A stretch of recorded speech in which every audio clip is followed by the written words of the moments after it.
春天的小雨沙沙沙，轻轻敲着木屋的玻璃窗。兔奶奶刚烤好了一盘小饼干，金黄金黄的，冒着暖暖的热气。来了，团团，帮奶奶给鼹鼠奶奶送一盘过去，路上小心别淋湿了。团团挎起小小的藤编篮子，撑起淡蓝色的碎花小伞，蹦蹦跳跳走进了森林里。雨点儿打在伞面上，滴滴答答，像在唱好听的歌。路边的小草喝饱了雨水，绿得发亮，小野花也扬起了脸蛋。风忽然变大了，吹得树叶哗啦啦地响，细细的小雨点变成了密密的大雨滴，噼里啪啦地砸下来。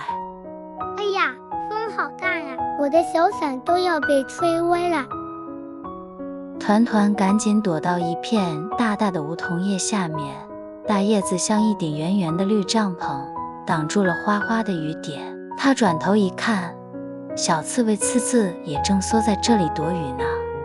刺刺，原来你也在这里呀，你的小果子都湿了。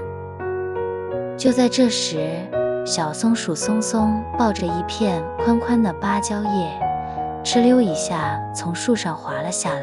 它把大叶子高高举在大家头顶，自己的大尾巴尖却被雨水打湿了一撮。别怕别怕，我来给你们挡雨，我们一起找地方躲雨。走着走着，团团忽然眼睛一亮，老树根旁边的苔藓地上长着一朵白白胖胖的大蘑菇，圆圆的伞盖厚厚实实，就像一把天生的小伞。快看呀，好大一朵蘑菇，这不就是一把稳稳的蘑菇小伞吗？3个小伙伴挤到蘑菇伞下面，不大不小，刚刚好。伞外面是哗哗的雨帘，伞里面安安静静的，只有雨点哒哒哒敲着伞盖的声音，像轻轻的小鼓点。大家靠在一起，暖乎乎的，一点都不觉得冷了。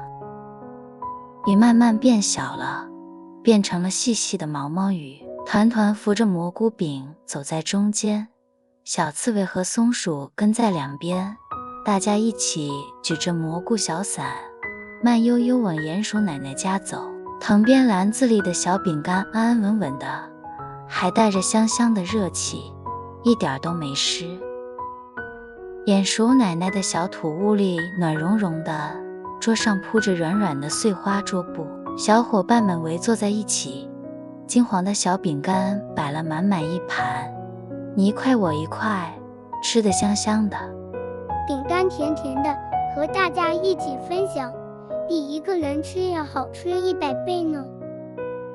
雨彻底停了，天边挂起一道软软的七色彩虹，淡淡的，像一颗水果糖。团团篮子里装着甜甜的蓝浆果，还有一整个雨天的快乐。